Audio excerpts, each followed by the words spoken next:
Hi everybody, welcome back to Thursday Thoughts. Today I thought I would talk about something that most chronically ill people go through, and that is pre-doctor jitters. I've heard different versions of this. I've heard some people get very nervous before seeing a doctor for the first time, such as like a new specialist or just a new doctor, a new primary care physician, that kind of thing. But I personally have experienced, I experience pre-doctor jitters every single time I go see a doctor. And this is not everybody. This is not every chronically ill patient. There are some patients who, they enjoy seeing their doctors. They receive really good care. So I think this might be, I know it's not just a me thing. This is something that a lot of chronically ill people experience, but I think there's sort of a smaller population of us that deal with this doctor anxiety. And I think the reason for this is because we've had so many problems and a lack of success reaching a diagnosis or getting doctors to believe us, that we just become conditioned, almost like, like when you condition your dog to respond to, a command. We as patients are responding to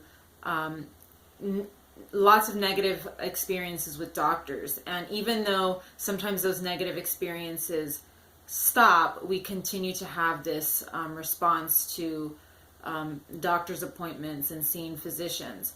So to me, I know I'm not the only one, but this is not something, like I said, this is not something universal with every chronically ill patient. There are patients that have well-established diagnoses, treatment plans.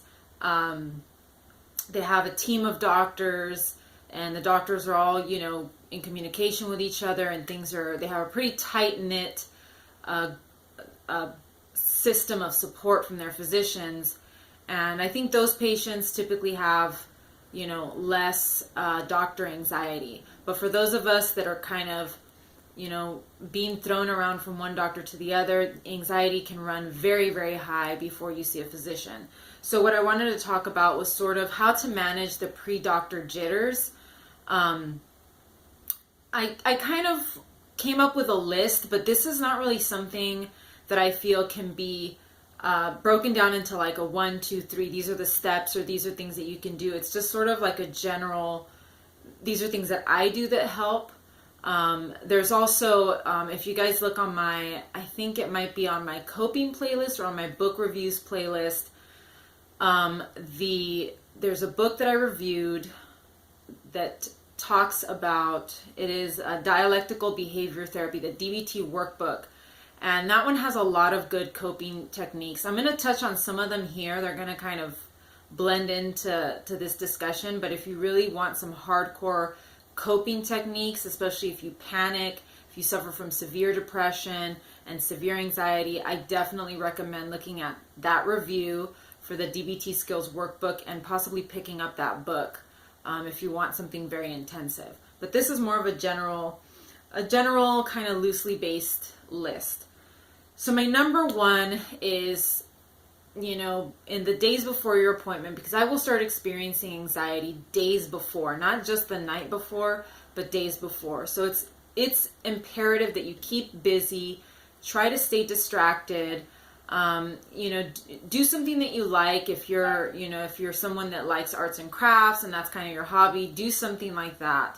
If you like knitting, or if you, I don't know, clean your room, clean your environment, do something that will help you stay distracted and not so focused on, I'm going to be seeing the doctor tomorrow, I'm going to be seeing the doctor at the end of the week, and what's going to happen. Just focus on something else as much as you possibly can, because it really does not serve you in any way to dwell and obsess on the upcoming appointment. And it is easier said than done, but right now I am in the process of, I have an upcoming doctor's appointment, and yeah, I'm feeling that anxiety kick in, but, I have to really focus on something else, because it's not going to get me anywhere to be ruminating about the upcoming appointment. Now, this is going to seem counterintuitive to what I just said, but again, I'm not telling you to ruminate or to obsess about it. But make sure that you prepare all of your questions and all of your talking points before your appointment. And I would recommend doing this like a week before your appointment. That way, if you think of anything else between, that time and the appointment, you can just write it down on a piece of paper and get it out of your mind. So this will actually sort of help you not to ruminate. So prepare all your talking points, all of your questions, anything that pertains to the appointment, prepare it on a piece of paper, in a notebook or whatever that you're going to take to your appointment, and just have it done, a week in advance, so that you're not thinking about it the whole week. And if anything comes up, just write it down on that same list. And like I said, get it out of your head. So be prepared. So those two, like I said, they seem contradictory, to stay distracted and not think about your appointment. But this writing things down will help you to not think so much about your appointment. So the rest of these they kind of sort of blend into each other. Try to relax, try to sort of, like I said, stay distracted, but do things that you enjoy, relax, eat something that you like, something, I don't know, chocolate that you're craving. Do good things for yourself. Take a warm bath or a bubble bath, whatever.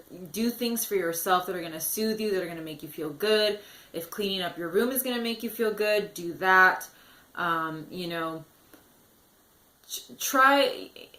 to do things that will make you feel good. And I'm not saying go out on alcoholic binge or do drugs or whatever. Just do things that will sort of give you a sense of clarity. For me, lately, my thing has been keeping things clean, keeping my room clean, keeping my environment neat and organized. For some reason, it's been helping me a lot to do that and to keep that, to keep my environment clean and organized. I don't know why. Sometimes clutter just makes me crazy. And I'm not a neat freak or anything. I go through phases where, when I'm under stress, it's like, okay, everything else needs to be organized and neat. And it sort of reduces a little bit of the anxiety. In the day before or in the hours before your upcoming appointment, try to eat a little bit in advance from your appointment. That way because your wait time might be quite a bit. So that way you're not going hungry and you're not distracted by hunger while you're in the doctor's appointment. It'll reduce your anxiety.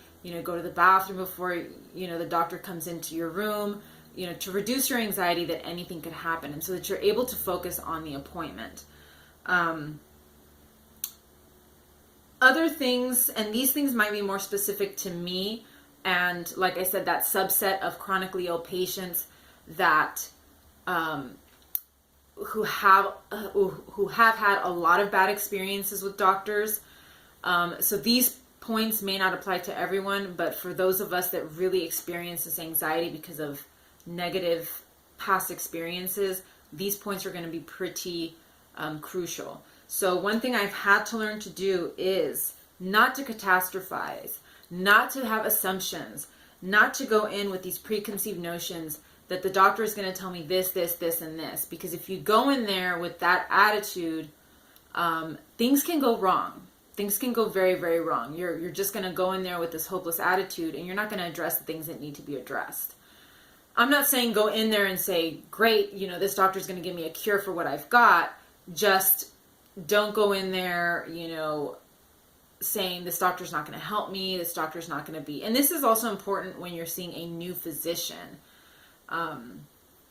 So you can't go in there totally negative and telling yourself, that things aren't going to go well, because this also will lead to defensiveness. And when you become defensive with a doctor, they're going to be defensive right back. And they're also going to be less likely to be honest with you, or to even want to listen to you, or give you give you any kind of medical, legitimate medical advice. And there are some doctors You know, people are, you know, they're people, they are people, and they're going to react emotionally. Just because they're doctors doesn't mean that they don't have emotions or feelings, and that they won't get offended by something that you say, or maybe, you know, the tone of your voice. So try to leave all of those, the catastrophizing, you know, try to leave all of that at home before you see the doctor. Try to go in there as neutral as possible. That's a tough one for me because I've had so many bad experiences, but lately I have had a few positive, sort of unexpected experiences with doctors, and that's sort of changing my attitude and changing my viewpoint about medical care, and whether, you know, doctors, you know, actually do know something, and whether they are going to behave professionally or not. So that's one thing that I'm really, really trying my best to I'm trying to break that habit of these doctors can't do anything for me, you know, they're only looking out for themselves, that kind of thing. And I believe, like I said, there is a subset of us that are chronically ill that experience this on a regular basis.